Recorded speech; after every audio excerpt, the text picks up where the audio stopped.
Hi, welcome to my channel.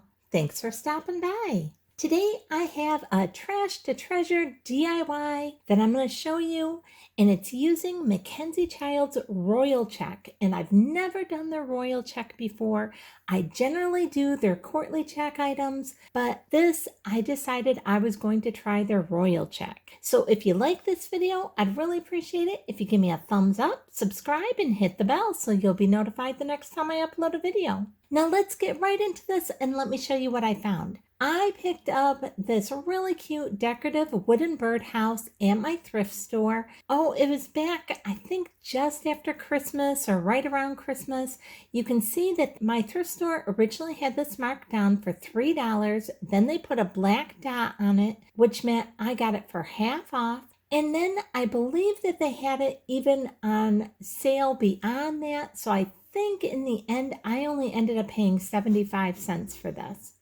I'm washing it up here. I'm just taking a Clorox wipe to it, getting it all wiped up really good.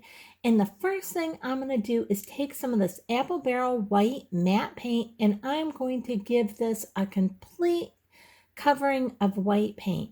Now this is a really cute birdhouse. I like the way they had it, but it was just a little too dark for what I wanted. Of course, the top of this already gave me the inspiration to make this over into a MacKenzie Child piece, but I decided to do something, like I said, a little bit different and go with a Royal Check look for it. So the first thing I'm doing, like I said, I'm going to paint everything white, and I'm going to give it 2 coats of that white. Then I'm going to take some of this Apple Barrel bright red paint. This is also in the matte, and I'm going to paint all the actual birdhouse part, not the roof part, but all the rest of it. I'm going to paint this bright red paint.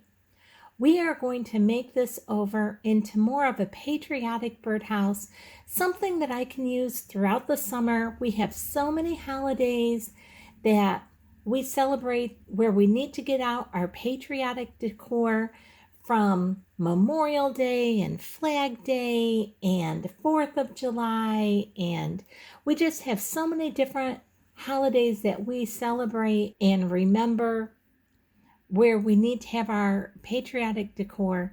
So I generally tend to do a lot with patriotic stuff in the summertime and just leave it up all summer.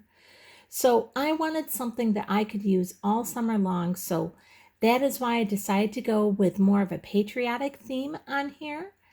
And after my 2 coats of the white, after I let those dry, I'm coming back and I'm adding 2 coats of the red. Now you can see here, this is just with 1 coat that I have on here now. I'm letting this dry, and now I'm going to go ahead and put on the 2nd coat. Now you'll notice right inside the little holes where they have like a little, I don't know if it's moss or what, I painted even inside those holes kind of white. And you'll see that it looks a little janky right there, getting all the brown stuff that was in those holes all white, but don't worry about that. We're going to fix that up in just a minute as well. But I wanted kind of that rim inside there white. Now here I'm just going to give this red a 2nd coat, and I'm going to go and touch up all the spots, like even up underneath kind of the roof line and everything there. Get that looking a little bit straighter. Whenever I put paint on anything, my first coats are always just to get the paint on. My 2nd coats are where I go in and do a little bit nicer and more of a finished look to it. Now you can see I have my 2 red coats on here now, but I did get some of that on my roof line and in a couple different spots where I shouldn't have. So I'm using a smaller brush now, and I'm going to go and real careful touch all this up now. And we're going to get this all looking nice. Like I said, my first coats are always just to get the paint on the project that I'm doing, and then I always go back like this and touch up and make everything look really sharp. I'm already loving the way this looks with just the red and the white. It looks so much cleaner and fresher and just really bright to me. I thought that they did a really nice job with the painting that they had on it. It just didn't really fit with my decor for my house.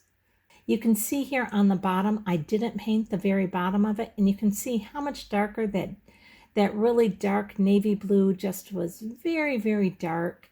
And I really like these bright, bold colors of the red and white on here. And I am trying to do this nice and neat, even up underneath the eaves of the roof line, because more than likely I will probably put this up on my fireplace mantle, and anybody sitting next to it looking up, I want that to look completely finished when they're looking up from below as well. Now you can see I'm using this light cinnamon brown. I'm going to go ahead and just use this and touch up all that brown inside each of the little bird holes here.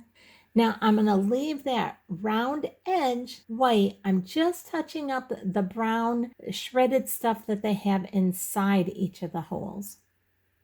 And you can see what a difference that makes. And so that was not a big deal at all. Getting some white on that, you can see how great it looks once I painted that with the brown. And I do like still having that inside part outlined in the white. It just makes those holes stand out a little bit more.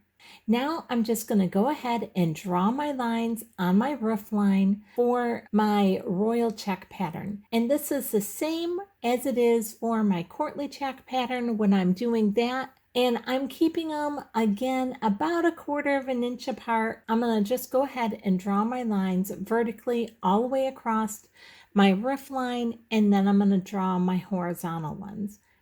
And I'm trying to keep them nice and straight, but you know, whenever you're drawing on wood, or I'm drawing at kind of a funny angle because I'm trying to make sure that you can see, my lines are not going to be perfect. You can see some of them are a little bit janky, or some are a little too thick. That's not a real big deal to me. If you want, you can go and erase those, or you can just paint over those. What I do, I just try and tend to get my basic pattern on there by using my pencil. And then when I'm actually painting, if I need to make something a little bit wider or a little bit thinner, I can do that then when I'm actually doing my paint. So that's really not a big deal to me.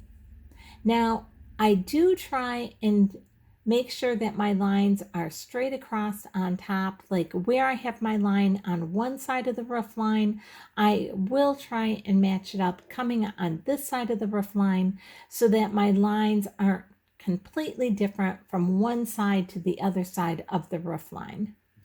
And the other thing that I do try and do is when I'm painting something and I have two sides like this, if I have a certain number of squares on one side, I do try and make sure that I have that same number of squares on the other side.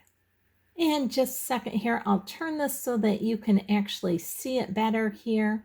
Let me get these ones on. I think, yeah, this angle, you can kind of see my squares on here better.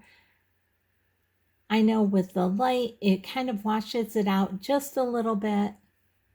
And you know, I love getting things like this from the thrift store that we can just make over, things that people just no longer saw any value in and got rid of. And to be able to go in there and to put new life into something that was old that could have gotten thrown away, I just love doing that. Now I'm going to use this Master's Touch acrylic paint, and this is in the ultramarine. And I'm using one of my smallest paint brushes. And what I'm doing to paint these squares is I'm outlining my square in my blue color here, and then I go back and fill it in. Now you can see that I wanted this square to be a little thinner than what my drawn marking or my drawn line was. So I, while painting this, just went just inside of my line that I actually drew with my pencil on here. And you can see I just continue this. I'm going to do this on all 3 roofs. And the main thing is to just make sure that you're going every other square. And I think that is looking great so far. Now I will go through and give this 2 coats. So anywhere that I missed or anything that I messed up or that I got too wide or too thin, I will go ahead and correct it on my second time through. Like I always tell you, my first time is just get that paint on there. My second time, I try and straighten everything up a little bit. And there, my roof lines are all done. And you can see I did do that very edge all around the front and the bottom. I'm not doing the underside, but I am doing the edge. And you'll see that all the way around there. Now, once I have all my roof lines done, and I'm liking the way this looks, but I decided I wanted it to have a little bit more of a patriotic theme to it than what it is.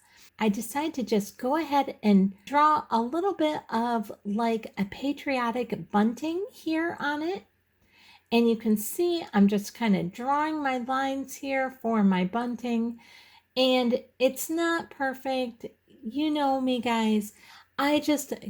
What I see in my head, I just kind of draw. I know it's not going to be amazing. I'm no artist, but it's hand painted. It's something that is just very handcrafted. I like it that way. So I'm no Picasso, although that may be a bad reference since he got all the things in the wrong position anyway. But look, hey, he made millions for it.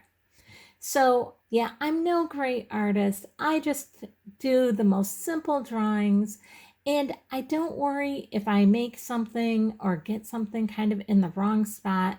I'm just using pencil on it. If I absolutely hate it, I can go back through and cover it back up with the red. But I'm really planning on just, if I need to fix something, I can fix it with my other colors when I'm painting it. Now you can see here, I don't know, it's a little bit hard to see. It's almost just like a banana shape with a couple of lines in the center of it. And I thought having a couple little buntings drawn on there and then I would paint those would look nice. And I thought, well, buntings are going to look a little odd on there without some type of fence. So now I'm going back through and I'm adding a fence on so it will look like my buntings are attached to a fence. And so I'm just adding a few like fence posts coming up and down, and I'm adding one to one side and then one to the other side just to make sure they're fairly even in their size as I'm drawing them. And again, I'm no artist. You don't have to be a super artist. I know those of you who are artists and are fabulous at drawing are probably looking at this going like, what on earth are you doing? But you know what? It's just, I'm doing the best I can for my abilities and I don't worry about it. I mean, it's just something for me, for homemade. And so I'm making this fence very, very simple. I'm making straight lines up and down. I kind of try and keep my lines straight from where I put the fence up at the top, and I'm just going to do a fence that is kind of going at an angle. And once I get this all done here, I'll show you a little bit closer view so you can kind of see. So if you're not the best artist in the world, don't worry about it when you're doing makeovers like this. You know, if you make a mistake, just paint over it. It's not a big deal. And if you absolutely feel like you cannot draw even the most simple shapes and stuff like what I'm doing here, use some tracing paper, find an image that you like, and just use the tracing paper and trace on whatever it is that you're going to do. That works perfect. I've done that many times. And so, you know, it's just really how perfect you want to be on whatever it is you're doing. Now you can see here, you're going, wow, those fence posts look really bad. They're not equal in size. They're not equal at all. They're looking really bad.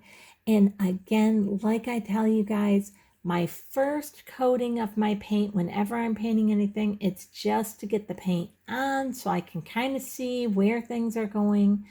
Then after I get my paint on, then I go back through and clean it up. I'll make them a little bit straighter and a little bit sharper, and you'll see that in just a second here. First thing, it's just get your paint on. And if, like I said, if you absolutely hate it, you can paint over it. It's not a big deal.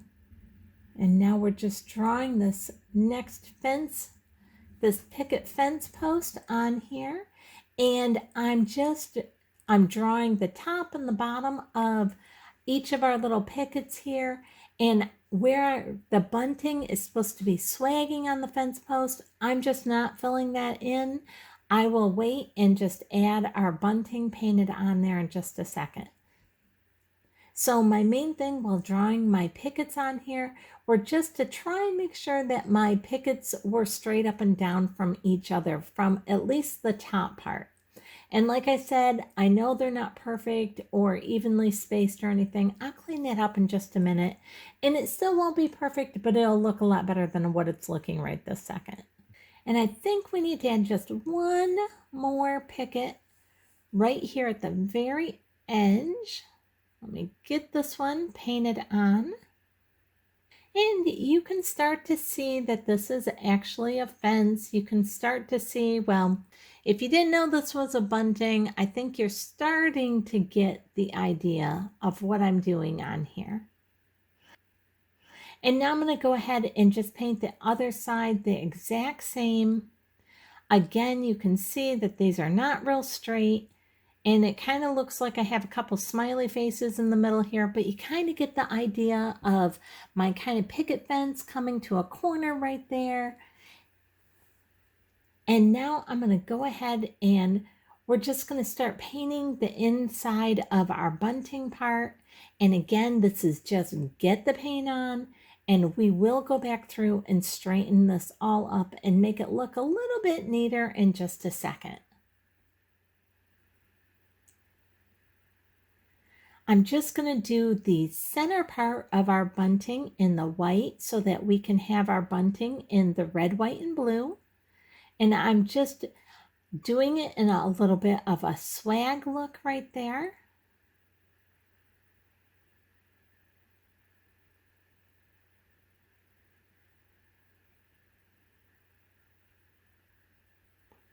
And you can see that's coming along.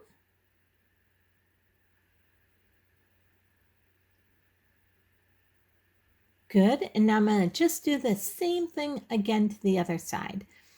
I'm just finding that it's easy to keep everything kind of symmetrical when I do one side and then do the other side instead of doing one side completely and getting it done and then painting the other side. I just realized I forgot to add in the part of the board that would hold all of our pickets together. So now I'm just going along the bottom here, and I'm just putting a little mark in between each of our little pickets here so that it will look like we have a board actually holding all of our pickets together. Just like that.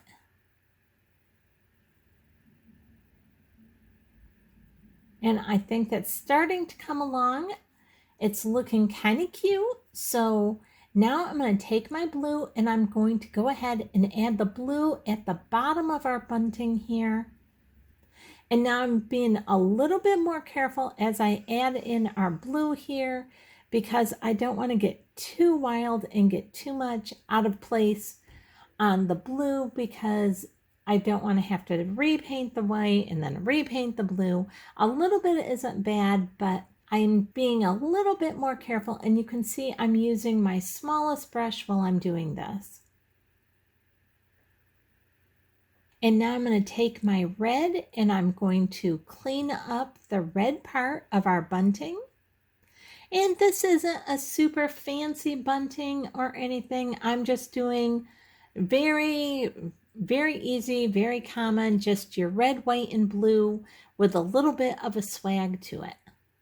And like I said, if you're going to do something like this, it's kind of like just making a banana and then filling the top third in as red, the middle third as white, and the bottom third as your blue. And now we're going to flip it over and do it from this side.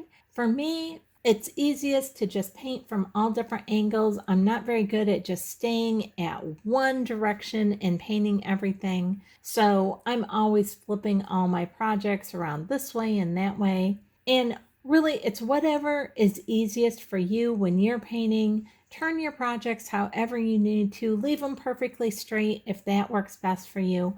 Now you can see I went and I used the red and I cleaned up the fence posts, our little pickets a little bit. They're not perfect, but I just cleaned it up so it wasn't quite as messy. Now, right underneath this roof line, I decided to just go ahead and add a USA sign. So I'm just drawing that out with my pencil, just kind of giving me my basic sketch. And again, if I don't like it, I can always paint over it. It's no big deal. Then I decided, well, if I'm going to put that there, I felt like I needed something up here right underneath the top here. So I decided to just draw a real basic, simple star up here. And I thought, you know, if I put a star up here, I can do this in the white and it will just add that little extra touch. So that is what I'm doing up here, is just drawing a real simple 5-pointed star up here. Now, looking at it, and I see where I have my USA on one part, I have my kind of simple star on the other side, and then I figured, well, it's going to look a little empty underneath this bottom one if I don't do something right here. And so I was debating, did I want another star right here? I thought, well, I didn't really like having a star right above and right below each other right there. So I decided I would just draw a real simple firework on here, just with the lines going out in each direction. Let me show you that. It's nothing fancy. This is something very, very simple. But now I have something underneath each of these roof lines. So now I've decided, well, I need something over underneath this roof line as well. So since it's on an opposite side, I decided I would just go ahead and add another little star over here. And I'm trying to make the star kind of like one of those more primitive stars that you would see where the ends kind of come down a little bit longer than what the sides are. Now, once I have all that drawn out, I'm just using my smallest brush again, and I'm going to go ahead and outline everything in my white. I'm going to start here with my USA, and I'm going to start by just outlining my U in this white. And this will make it a lot easier for you to see exactly what it was I was drawing to once I get all of this outlined. Now, I decided on my USA that instead of outlining my S, I decided I would just go ahead and fill in my whole S. I thought I would like that a little bit better. Then I decided to wait on the A, and I'm thinking I'm going to do that in the blue. So I'm going to hold off on making my A on my USA a minute. And I'm going to go ahead and I'm just outlining my star, but then I decide, you know what, I'm just going to fill the star in and do my whole star in the white. I love the white against this red. It just stands out so well. I love that. So I decided to just go ahead and do my firework in the white as well. And I'm liking the way that looks as well. Now I'm going to do this last star just like I did the other one, just all in white. So I'm going to go ahead and fill that all in. I debated whether or not I wanted to just outline this one, but I decided, no, I like it on the other, so I'm going to just go ahead and do the full star in the white on this one as well. And now I'm going to go ahead and get this A done on my USA. Now I thought about leaving this blue, and then once I did it, I'm like, that just does not fit in, just having this blue A here. So I am going to go ahead and outline that A with the white, but while I have my blue already on my paintbrush, I decided to go ahead and paint my U blue as well. And you'll notice coming up here, I decided to also go ahead and just put a blue dot on the end of each of our fireworks. And now you can see I'm outlining that A in the white. I think I'm just going to like that much better. And you can tell with my star, it's not perfect. It almost looks like a starfish, but don't tell anybody, it's really a patriotic star. And here it is, I'm all done. I hope you've enjoyed watching me transform this Christmas decorative birdhouse into a now patriotic birdhouse using the MacKenzie Childs Inspired Royal Check, which I've never done the Royal Check look before, only heard their courtly check. So I'm really liking this. I think it looks fun. It looks fresh. I'm excited to be able to use this for all my patriotic holidays. And you'll definitely be seeing this put up on the fireplace with a bunch of my red, white, and blue decorations. And I'll probably be getting those out, in the next couple weeks because we do have Memorial Day coming up at the end of this month. So it won't be long before I start decorating the fireplace, and I'll show you exactly how I use this. I hope you've enjoyed this video. If you did, I'd really appreciate it if you give me a thumbs up, subscribe, and hit the bell so you'll be notified the next time I upload a video. Thanks so much for watching.